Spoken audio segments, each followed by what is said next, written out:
Okay, this lesson is going to be on solving a right triangle. This is section 2-4 in your book. First of all, just want to be clear on what they mean by solving a right triangle. If you solve a right triangle, that means that you know all three sides and their measure and all three angles and their measure. And then I just want to have one caution, and that is make sure you label everything, okay? And it would also be helpful to draw a picture, okay? Then I want you to think about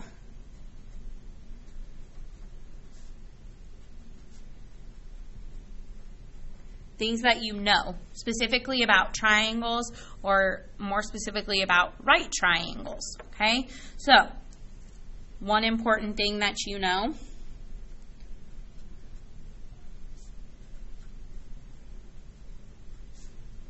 Pythagorean theorem. So if you know two sides of the right triangle, you should be able to find the third side, okay? Because we are talking about right triangles. You know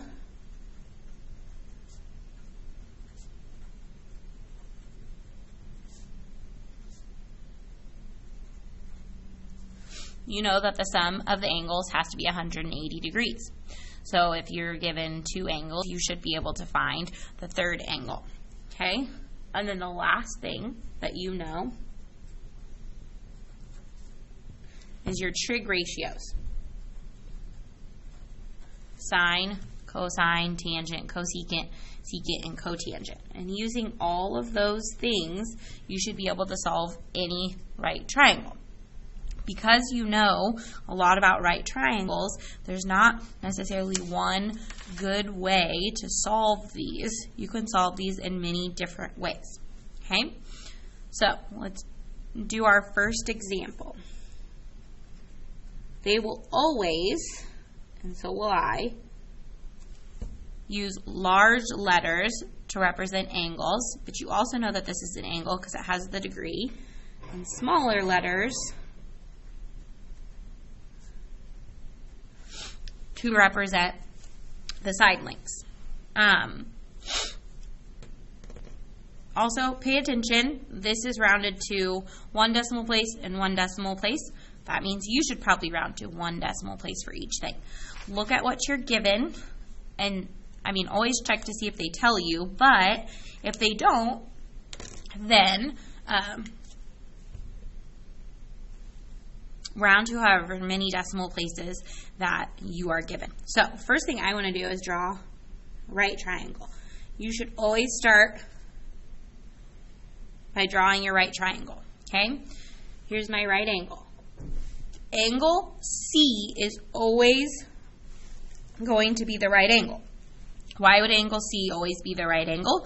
Well, because if you think about Pythagorean theorem, then C squared represents the hypotenuse, and C was always the hypotenuse. So they're just keeping with that theme, okay?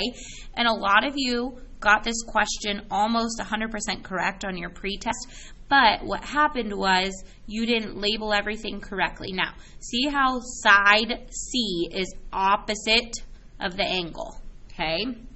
So if I make this angle A, then this is side A. And if I make this angle B, then this is side B, okay? So a lot of you just had things flip-flopped. You had the correct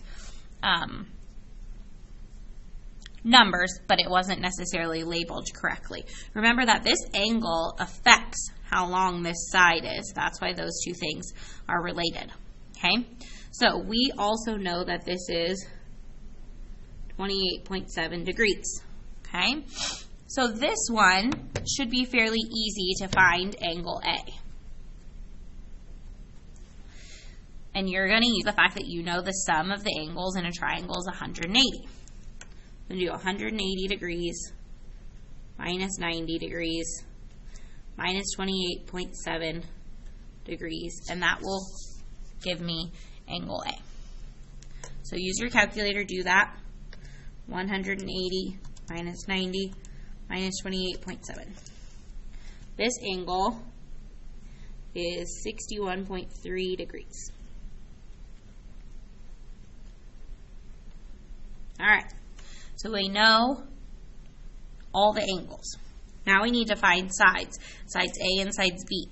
I cannot use Pythagorean theorem because I have to know two sides of my triangle to use Pythagorean theorem. However, I could use trig ratios because you know you can't use the sum of angles. We're talking about sides. So I need to solve. Let's start with side B. I need to find B. Okay? I'm going to set up a trig ratio, and there's multiple ways you could do this. You can use 61.3 as your reference, and then I would look and see that B is the adjacent, and then I know the hypotenuse. So I would use the cosine of this angle. All right? Cosine of 61.3 degrees is equal to B over 35.1. And then I would solve that. I want to point out a reason. The reason why cosine and sine are cofunctions is because if I were to use sine of 28.7 degrees, that is equal to, go back to your triangle, sine of this angle is opposite, which is B, over hypotenuse, which is 35.1. Notice these two ratios are the same, okay? These two things, they add together to be 90 degrees, which is why those two things are the same. Okay, so that's where the whole idea of sine and cosine being cofunctions comes from. Either one of these will get you the same answer for B. You don't need to do both, all right? So this is the same.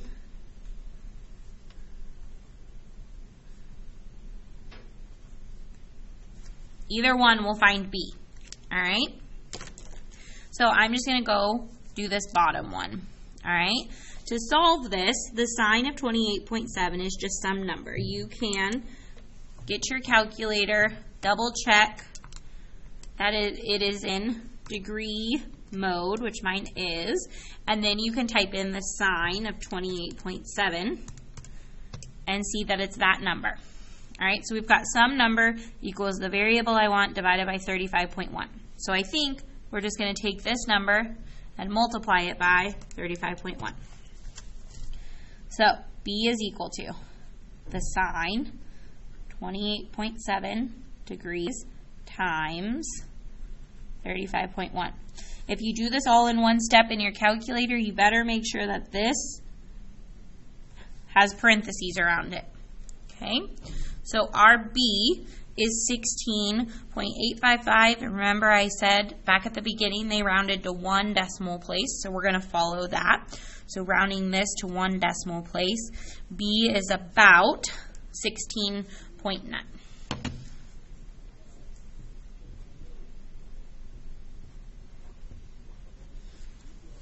And then we're going to want to make sure we label centimeters.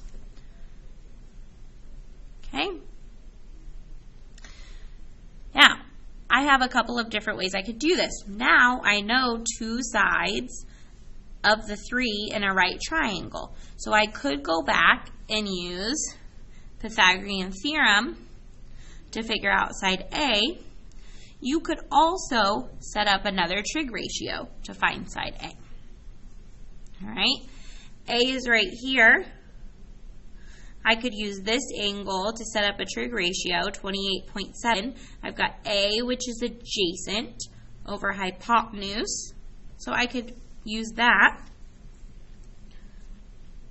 So cosine of 28.7 degrees is equal to A divided by 35.1. So again, to solve this, I have my variable divided by a number, so I think I'm just going to multiply.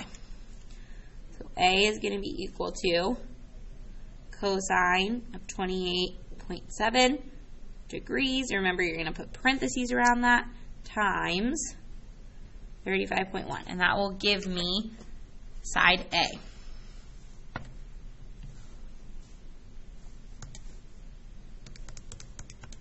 This is actually less work if you're good at trig ratios, which you should be, than Pythagorean theorem.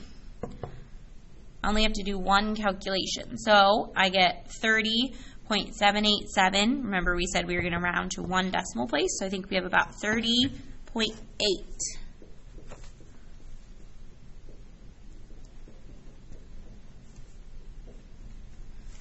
You're going to double check. Got my angles, got my sides, so I have solved this right triangle.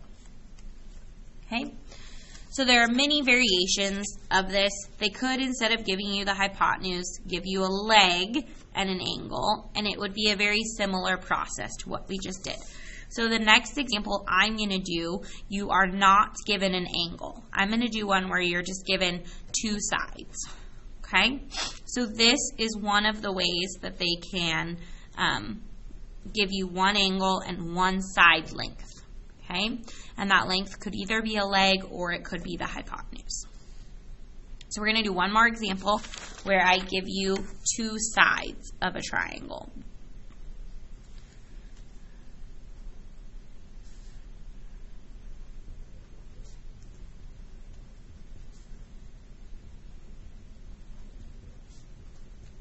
All right, so you've got two sides. These two sides happen to be both the legs of my right triangle. So again, the first thing you want to do is draw it and get it labeled.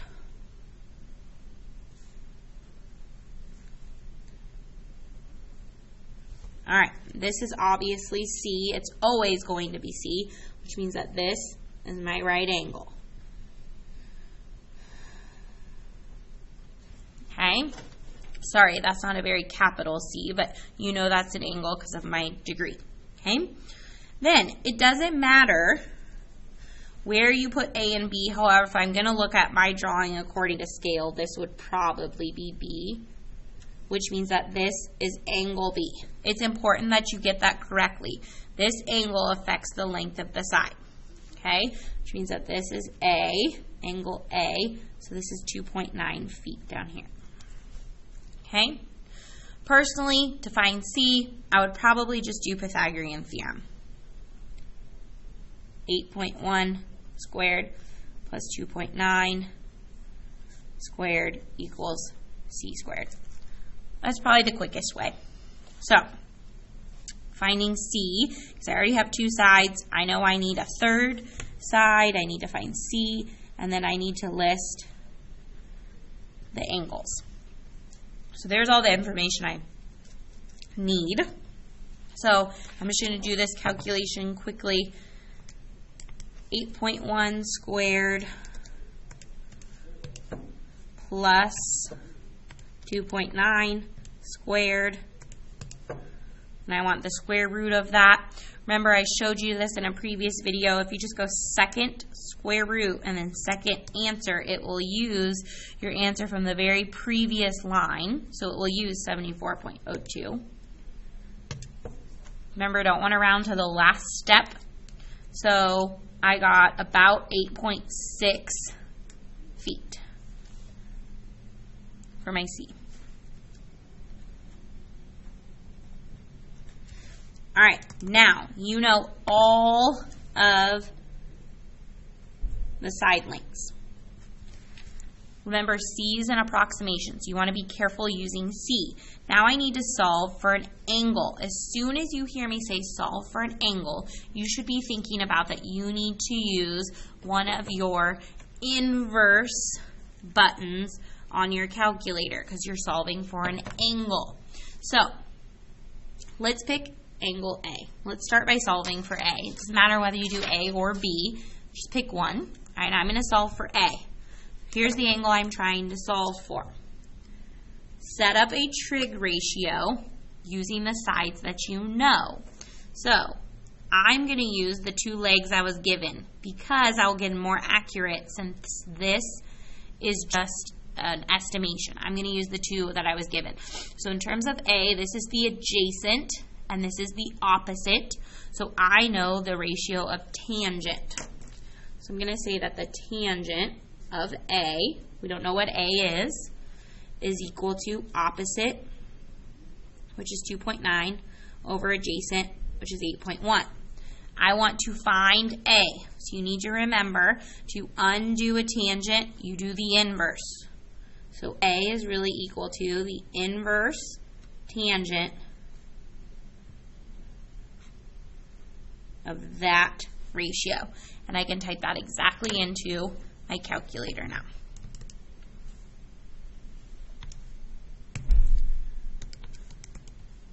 And you're going to put parentheses around it. I got about 19.69862, so we are going to round to, they didn't tell me in this one, and I didn't start with an angle, so I would still always keep to one decimal place. Don't round this to a whole angle, because then we're a little bit off. All right, so it's about 19.7 degrees.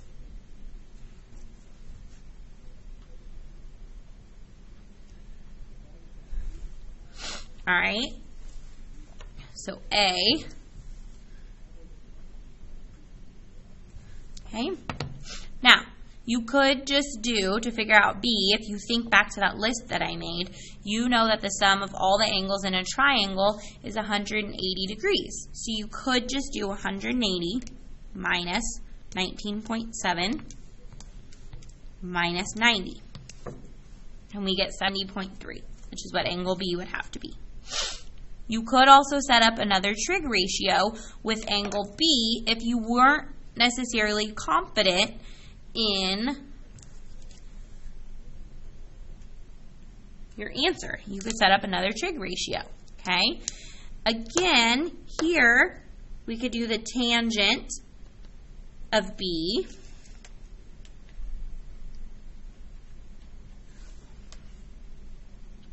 is equal to opposite, oops, 8.1, over adjacent. And then remember, to solve for an angle, we do the inverse.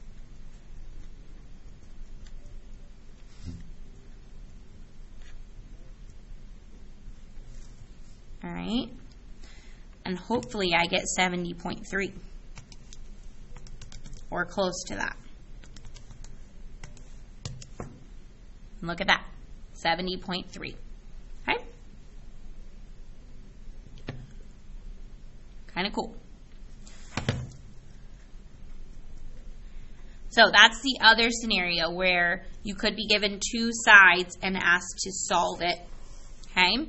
Or you could give an angle and a side. So just think about what are all the ways you could possibly solve.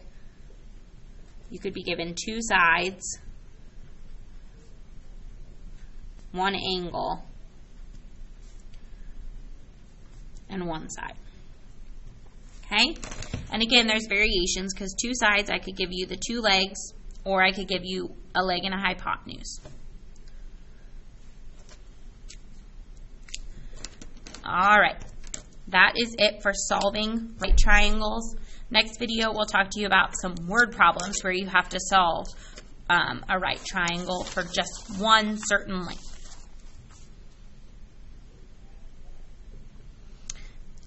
If you're looking for more examples, again, reference section 2.4 in your book. They will do a lot more examples.